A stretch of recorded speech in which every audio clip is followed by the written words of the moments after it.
couple more on this Barton boatyard I want to do. This is one of the final ones. Could have been a bigger canvas really because there's so much going on in it. But with certain constrictions I thought I'd do it on this size for the moment. This is a nice box canvas as well. We've got the figure coming in on the side here, the foreshortened form of the hand, so rather fancy doing. So fairly traditional painting this one, but I want to push it with the colours again just a bit more and make something slightly different out of it if I can. Okay.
Well, that's the day at it, a couple of hours previously, but I think I've had enough standing today, so I'll take a break now. It's 3 o'clock. Well, I've got the base coat of this painting on, and I'm going to continue now. It's another day on, but having looked at the photograph compared to the picture on the computer, I've realised that this head should actually be a bit larger, a bit more to the left, so I have a choice of whether I keep it as it is or change it, and I think I'll go for just enlarging it a bit and moving things across a bit. Should work better, I feel. Sometimes you've got to destroy what you've already done to make things get even better. Let's see what we can do.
Well, I'm well on the way with this now. I'm not happy with the portrait. I still feel it's not quite as real as I would like to feel it. So I may need to increase the greens a bit in here, I don't know. And I've got a lot of these colours to work up more yet as well. So that's what I'm going to do next, is carry on working up these background colours to really try and get the vibrance right across and through here. I just think this coolness might bring out the pinks up a little bit more. Just add a bit down. With this reflected light to make the warm seem warmer. Make the pink seem pinker, if you like. Because this, you see, I think people often forget this. I've seen artists where they're painting almost like a jigsaw, where they've got green trees, blue sky, white clouds, green grass, whatever, and it's all separate, but one light comes over everything. And if there's a blue light coming through here or whatever, or a yellow light from the ceiling, it's going to change every single colour and unite it, so one colour comes into another, or there's overall colours coming through it. In this case, we've got a blue light coming through everything. We mustn't forget this, it's important. So this blue light coming from above here has to come across these shapes, and that's important. And it helps to link the whole thing together. Now that pulls that little bits of blue, just unite this together now. So these are small things can make such a huge difference. So I'm using a little bit of turquoise now to play the blue-green against the warmer blues here. It's rather nice. And that will bring out the warms as well. Just looking at these differences in colour hues. And I think up on the yacht here as well we're going to need to get a cooler colour going there. A bit more green into that, a bit more warmth perhaps.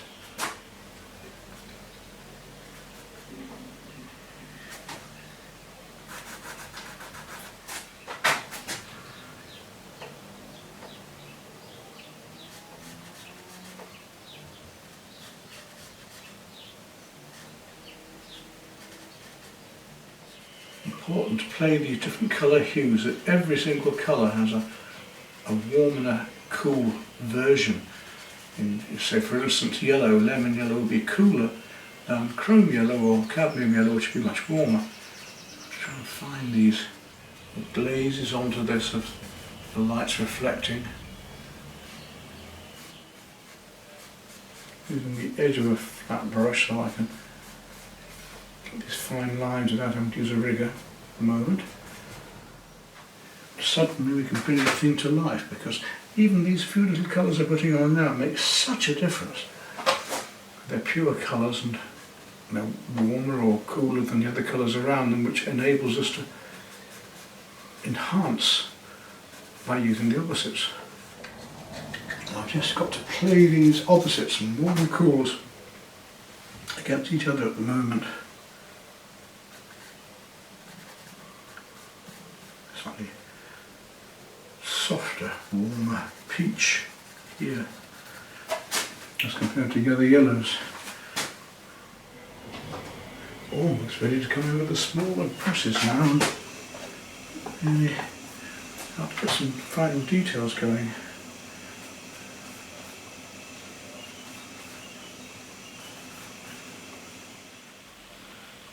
Just never know where a painting is going to take you. I don't always start off knowing how a painting is going to end up. This one, for instance, I had no idea. I knew it was going to be a problem because of the amount of detail in it, but I had no idea the directions it would actually take. So when the colour's on your brush, if you see it somewhere, then you've got to come in and whip that in. This half light down here, this quite low light that's coming through these windows.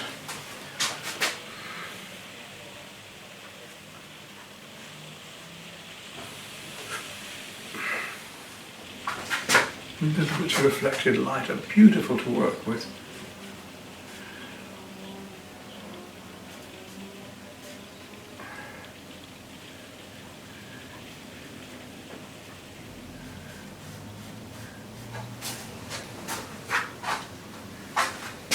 Also important, even this little bit of light here makes the walls underneath it look warmer, so it's very important to get it in. Very difficult fine line to paint around there. See if I can do it. What am I going to need for that? Probably a very deep. I've got to get it just right, and then paint that.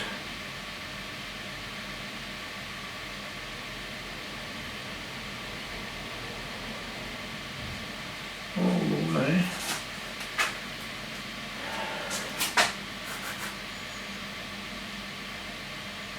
Along here, getting narrower and narrower as it goes.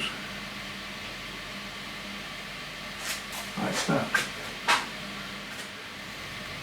Again, just to join up. Trying to get it anyway.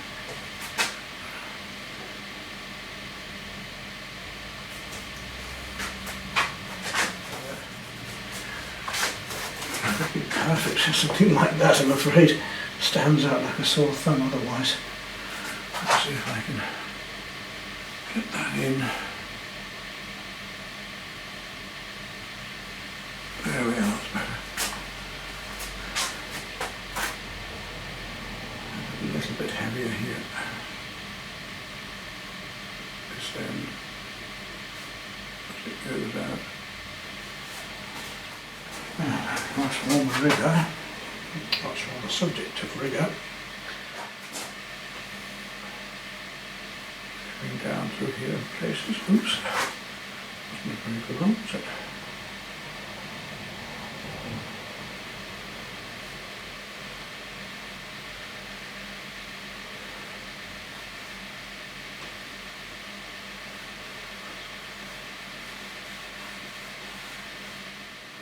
It's very light, warm blue here. Let's see if we can get in this going on there. It's slightly broken.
Got to get some of these light lines and ropes going on.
highlights to pick out now.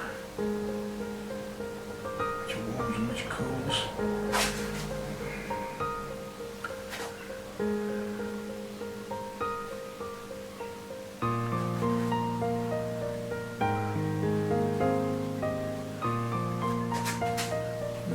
Just knowing when to stop, how much detail to actually put in. Do we need this much?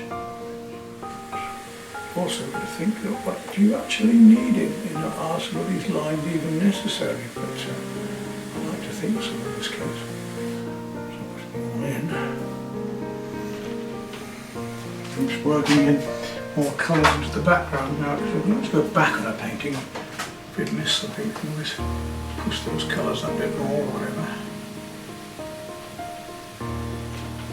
In this case I needed these lights happening, because I say about blue reflecting in the background, and I needed this lovely ultramarine to be right. We might be half back here. Ultramarine, this is a lovely colour, French ultramarine this is. That's one he used. That's one of his favourite colours as well as mine. Strengthening these colours a bit.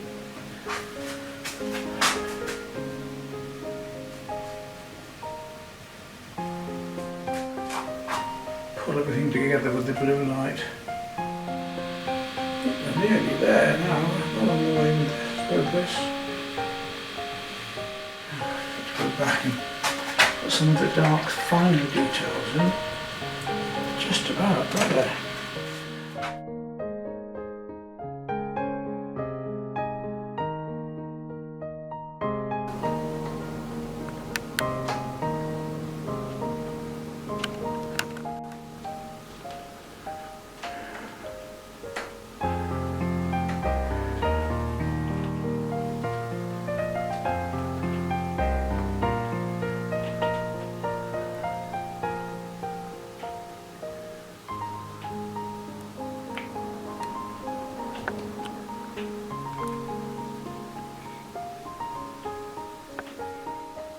Well, that's gone as far as I want to go with this one.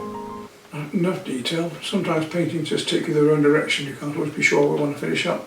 And I could see this one being very detailed might take me towards the more realistic, but there we go, it's what it is.